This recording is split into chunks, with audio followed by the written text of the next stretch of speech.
मनोजवं मारुततुल्यवेगं जितेन्द्रियं बुद्धिमतां वरिष्ठं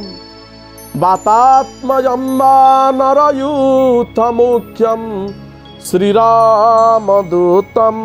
शरणं प्रपद्ये। आपणकर कविर एक प्रजापति अर्थात ये मर्त्य भुवन रे जन्म ग्रहण करितिबा प्रत्येक कवि जड़े जड़े प्रजापति जड़े जड़े ब्रह्मा जड़े जड़े वेदर सृष्टिकारी। कहिबार तात्पर्य कहिबार उद्देश्य जे प्रत्येक सृष्टिर प्रत्येक सृजना प्रत्येक कविता प्रत्येक भाव भक्ति रसरे आदृत होइतिबा भाव भक्ति रस द्वारा परिवेष्टित होइतिबा आपणकर प्रत्येक स्तुति प्रत्येक स्तव प्रत्येक मंत्र राज होउछंती वेद स्वरूप प्रत्येक होउछंती प्रजापति ब्रह्मांक द्वारा विरचित गोटे गोटे श्लोक गोटे गोटे मंत्र। आपण भावंतु छोटिया कथाटी गज आपणकर जेतेबेले ताकु कुंभीर तार पाद को टाणी धरिची जल मध्यरे गजटीए बा जहाँ को आमे कहूचे हाथीटीए जेतेबेले तार रड़ी करुची हाथीर चित्कार ताहा मध्य जदि भावजनित बा भाव द्वारा बंधा हो जाइछंती सेही भाव डोरे बंधा थिबा भक्त प्राणधन भगवान आपणकर वैकुंठपुर परित्याग पूर्वक ये मर्त्य लोकरे आसी गज उद्धारण करिछंती। से महाप्रभु जे कि परम कारुण्य वारानिधि भक्त वत्सल तांकु जदि आमे कोनोसी भी प्रकार मंत्र कोनोसी भी प्रकार स्तव कोनोसी भी प्रकार गीत कविता छंद जहाँ भी आवृत्ति करुचे ताकु जदि भक्ति भरा ताकु जदि भाव जनित होई आमे प्रभुंक निकटरे पाठ करुचे बा श्रवण करुचे तेबे मध्य से महाप्रभुंक कृपारु आमर जो पाठ होउची जो श्रवण होउची ताहा आम जीवन को परिवर्तन करि दैथाय। कहिबार उद्देश्य आजिर जो स्वतंत्र कार्यक्रम प्रार्थना लाइफ द्वारा जहाँ आम मानकर प्रियर कार्यक्रम मंत्र चिकित्सा आजिर अध्याय आम आलोचना करिवा संत तुलसी गोस्वामी जहाँ कि श्रीमत आपणकर रामचरित मानस जहाँ को रचना करिसंती आमर संत तुलसी गोस्वामी एवं महाराज जी कौन होइछि ना थरे आम ओडिशा जहाँ कि रही पुरी धाम जगन्नाथ धाम महाप्रभु को दर्शन करने को आसुचंती एवं जेतेबेले महाप्रभु को दर्शन करुचंती से देखुचंती तांकर इष्ट होउचंती रघुवर श्री रामचंद्र भगवान जे कि कोदंडधारी जहाँकर हस्त पाद सबु रही किंतु एतळे एटी आपणकर श्रीमंदिर भितर से दर्शन करिसंती चतुर्धा मूर्ति को हस्त नाही पद नाही बिनु हस्त पद नाही तिले कर्ण नाही मुख नाही हे चका डोला करुछ 22 पावच्छ परे लीला हे चका डोला जेतेबेले दर्शन करिसंती तुलसी गोस्वामी फेरी आसिचंती एवं मनरे तांकर भावना आसिचंती जे ये मो प्रभु रघुनाथ नुहंती। तेणु राति जेतेबेले आपणकर अद्यावधि विद्यमान तुलसी चौरा ग्राम सेतेबेले जेतेबेले रात्रि से रात्रि जापन करिसंती चौरा निकटरे एवं रात्रि महाप्रभुंकर स्वप्नादेश होइछि रे तुलसी तुमे जो लिखिछ तुमर चौपाई मानक मध्यरु बिनु पाद चलई सुनई बिनु काना तेणु सेठी मध्य तुमे लिखिछ जे महाप्रभु होउचंदी निराकार स्वरूप जहाँकर आकार नाही जहाँक ठारू जो निराकार ब्रह्मंक ठारू ये साकार सृष्टिर प्रारंभ जे कि ये साकार तत्व को आरंभ करिसंती तेणु जंग जंग चिंतयते कामम तंग तंग प्राप्नोति निश्चितम जहाँ सप्तशती वर्णित अच्छे आम जो भाव में भगवान को चिंतन करवा जो भाव में कर्म करवा अनुरूप फल आसव जहाँ ओडिया भागवत कहती कर्म करवा नाना मते फलिव कर्म आयते। तेणु आम कथा प्रसंग को आसवा आज आलोच्य विषय जहाँ श्री तुलसी गोस्वामी द्वारा विरचित हनुमान चालीसा जो 40 गोटी आपणकर दोहा रही ये प्रत्येक 40 गोटी दोहा होउची 40 गोटी मंत्र आज्ञा प्रत्येक दोहा बा प्रत्येक मंत्र बोली जदि आमे ताकू भाबी निए प्रत्येक मंत्र कल्याणकारी एवं प्रत्येक मंत्र रे आम जीवन रे आसुथिबा नानाविध समस्यार समाधान पाई रास्ता रही नानाविध समस्यार समाधान पाई बाट रही आज आमे आलोचना करिवा क्यों चौपाई को पाठ करने द्वारा बा किभली भाव में पाठ करने द्वारा कौन कौन समस्यार समाधान होता है आसतु जानिबा। प्रथमे आम आज्ञा जानिबा जदि कौन व्यक्ति कौन गोटे असाध्य रोग रे पीड़ित दीर्घ दिन धरी रोग लगी रही आपणकर चिकित्सा चली औषध आपण ग्रहण करुछंती किंतु तथापि आपण सुस्थ हो पारना तेबे हनुमंत चालीसार क्यों दोहा गुड़ी को आपण प्रत्यह पाठ करिवे बा केते दिन पर्यंत पाठ करिवे बा किभली भाव में पाठ करिवे जद्वारा आपण से समस्या आपण मुक्ति पाई परिवे। प्रथमे आमे जानिबा जेतेबेले आमे प्रयोग करूचे प्रयोग दिन जो दिन आमे आरंभ करूचे ताहा कोनोसी गोटे मंगलवार होइथिबा आवश्यक कहीं महाप्रभु हनुमान जी को मंगलवार टी भारी प्रिय। आपणकर मंगलवार दिन प्रातः काल रे जदि आपणकर मंगलवार दिन सकाळु आपणकर जो रोगी दीर्घ दिन धरी रोग रे पीड़ित होई रहिचंती जदि से संभव स्नान शौच आदि समापन करी आपणकर ये प्रयोग करिवे। प्रयोग करने पूर्व 5 प्रकार फल जहाँकि नासी लगा फल हनुमान को अर्पण करिवे। गृह रे आपणकर गोटे हनुमानकर फटोटीए जहाँकि पंचमुखी हनुमानकर फटो एवं वरद आशीर्वाद मुद्रा रे थिबा आवश्यक। आपणकर एहीपरि भाव में हनुमानकर फटो को स्थापन करी गोटे कलश रखी आपणकर पूजा अर्चना पंचोपचार बा दशोपचार बा षोडशोपचार जहाँ आपणक द्वारा संभव से भाव में आपण पूजा अर्चना करने परे मु जो दोहा आपण के कहबी आपण कागज कलम रे लिखि रखंतु। एही दोहा को आरंभ दिनरु 27 दिन पर्यंत प्रत्यह प्रातः काल रे आपण को पाठ करिवार अछि। केते थर पाठ करिवे 27 थर पाठ करिवे एवं जेते दिन पर्यंत आपण ए दोहा को प्रयोग करूछंती सेते दिन पर्यंत केबे हेले आपण शाकाहारी भोजन छाड़ी कौनसी प्रकार मत्स्य मांसादि बा मद्यपान बा सही भली कौनसी खाद्य जहाँ को आम शास्त्र अनुसार कोई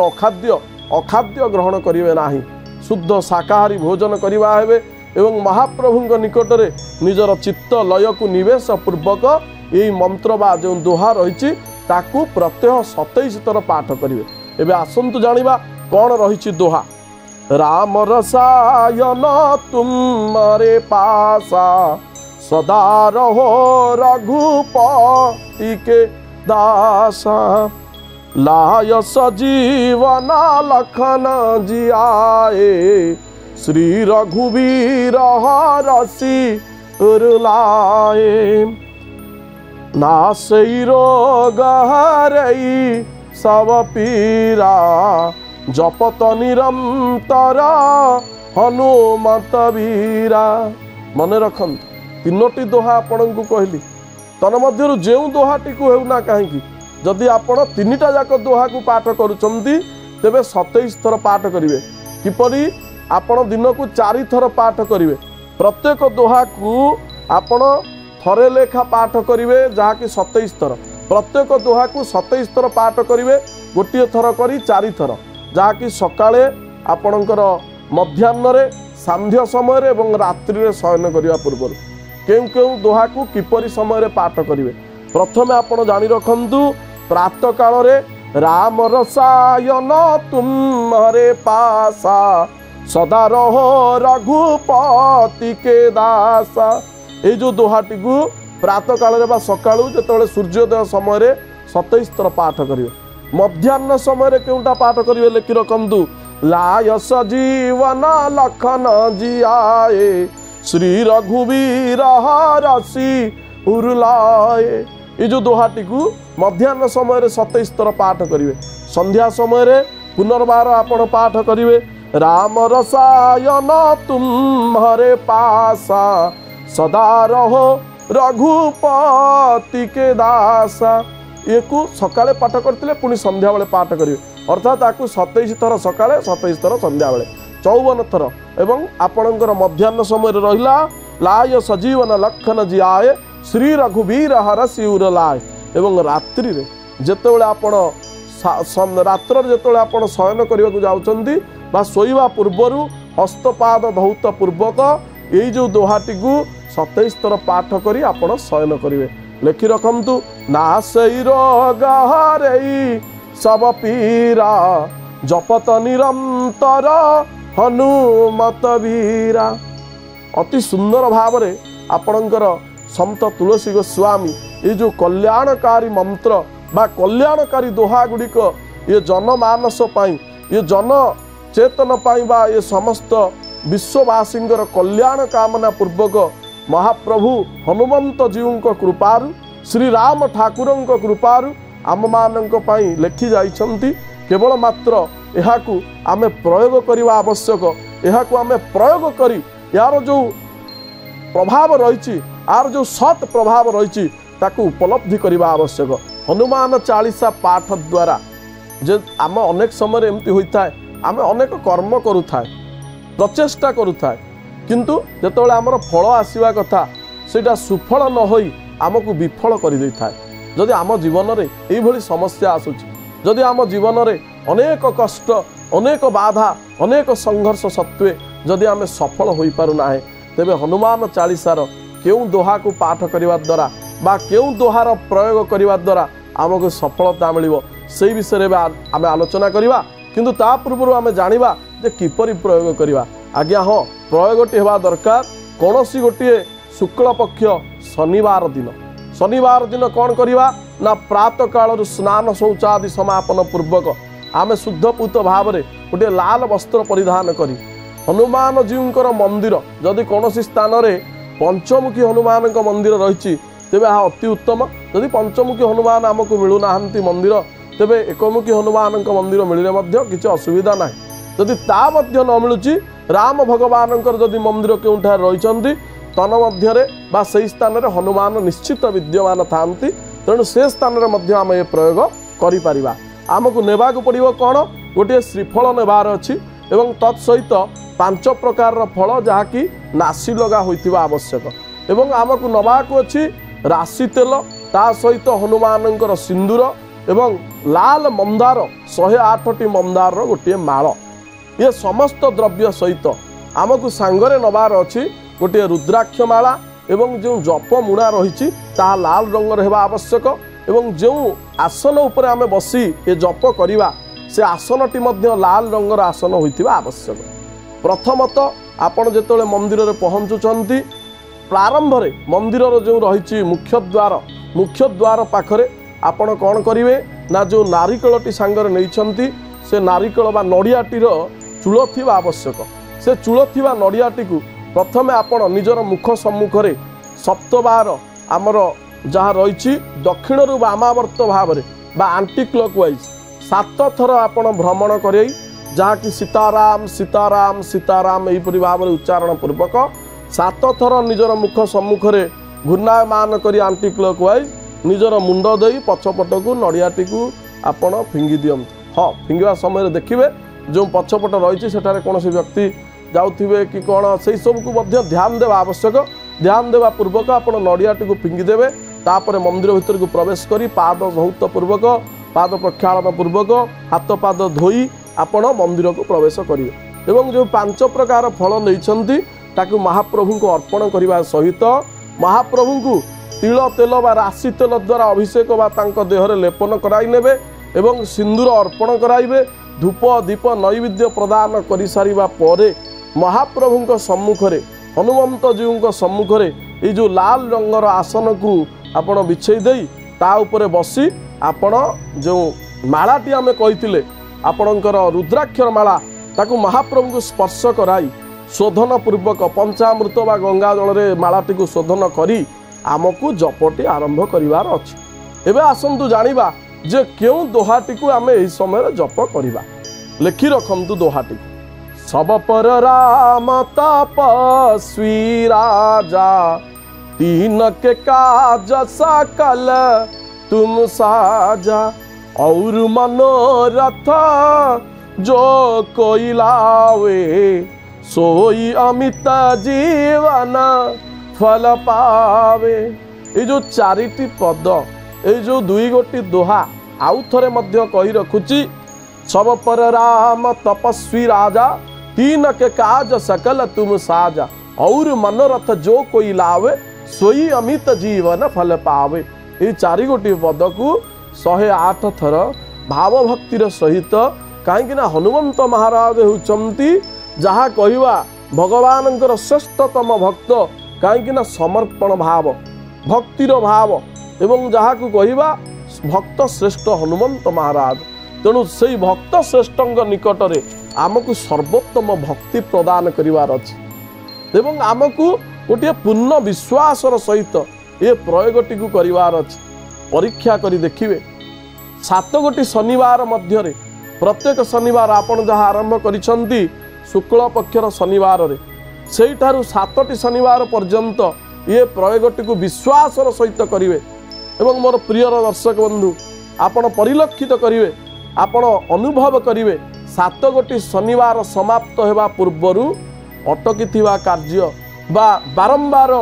चेष्टा करिवा सत्वे विफल हेउतिबा कार्य रे आपण निश्चित भाव रे सफल हेबे। एतिरे कोनोसी प्रकार चिंता करिवार अवकाश होई नाही। एबे आउ थरे आपनकु दोहाटी को कहि रखुची। सब पर राम तपस्वी राजा, तीन के काज सकल तुम साजा, और मनोरथ जो कोई लावे, सोई अमित जीवन फल पावे। ये जो 4 गोटी पद अति उत्तम पद 4 गोटी एवं प्रयोग करिवा परे आपण मध्य अनुभव करिवे। एवं विशेष भाव में जहाँ जहाँ कहली प्रथमत आपणकर सर्वबाधा खंडन पूर्वक नारिकेल जहाँकि गोटे ता धीरे आपणकर चूल रही नारिकेल से नारिकेलटी को आपण बाधा विघ्न अपसारण पूर्वक